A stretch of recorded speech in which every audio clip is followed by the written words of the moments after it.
utwemerere tukubone, imitima yacu irakunyotewe, utwemerere tukubone.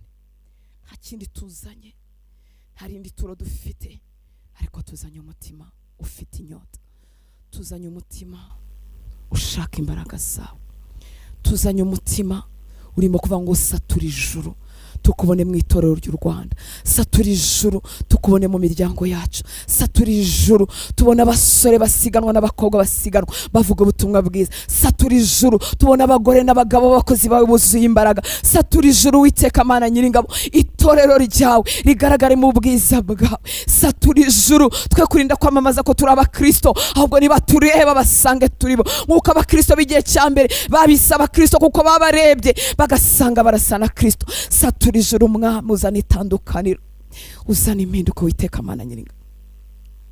Turaje kandi kuko twasomye ijambo ryawe tugasanga ubuzima bwacu budasa n'imigambo dufitiye, tugasanga twaragarukiye bugufi ugereranyije naho duhamagarira kugera. Unyemerere tukubone uyu mugoroba, unyemerere tukumve,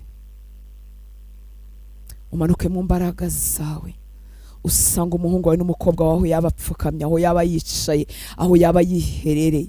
Unyemerere buri mutima urimo gushaka ukubere nka rukuruzi Mwami w'abami, umanukira aho hantu kuzana itandukaniro. Umutima uri murira, umutima uri mutakamba, umutima uri muniha, reka bimere nka rukuruzi Mwami, binyeganyeza intebe yawe maze kubaho kwawe kumumanukira Uwiteka Mana Nyiringabo. Asohokana ubuhamya ko yasuwe n'ijuru muri iyi minsi 7 y'amasengesho, asohokana ubuhamya ko yagenderewe n'ijuru, asohokana ubuhamya ko yagize amayereko amashya, asohokana ubuhamya ko yakiriye imbaraga nshya, asohokana ubuhamya ko ibyari bimuboshye bizamurekuye, asohokana ubuhamya ko atakiri imbata y'icyaha runaka, asohokana ubuhamya ko iby'isi bitakimusinda, asohokana ubuhamya ko ibyara amaganya wabyujije mu amahoro menshi, asohokana ubuhamya ko ibyari bimurushije imbaraga uyu munsi arimo agenda hejuru yabyo. Urakoze Uwiteka Mana Nyiringabo, tuguhaye icyubahiro uyu mugoroba. Mitima yacu irakunyotewe, ntabwo duhaga kuza ahuri, tuza dusiganwa Mwami w'abami kuko turyoherwa no kubahuri. Mwanditsi wa Zaburi yaravuze ngo nk'uko imarakazi yahagizwa no kwifuza imigezi, ngo niko umutima wacu wahagizwa no kugushaka Mwami.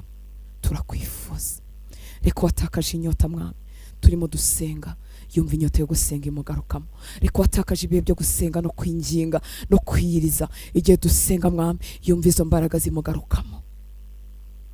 Urakoze Papa.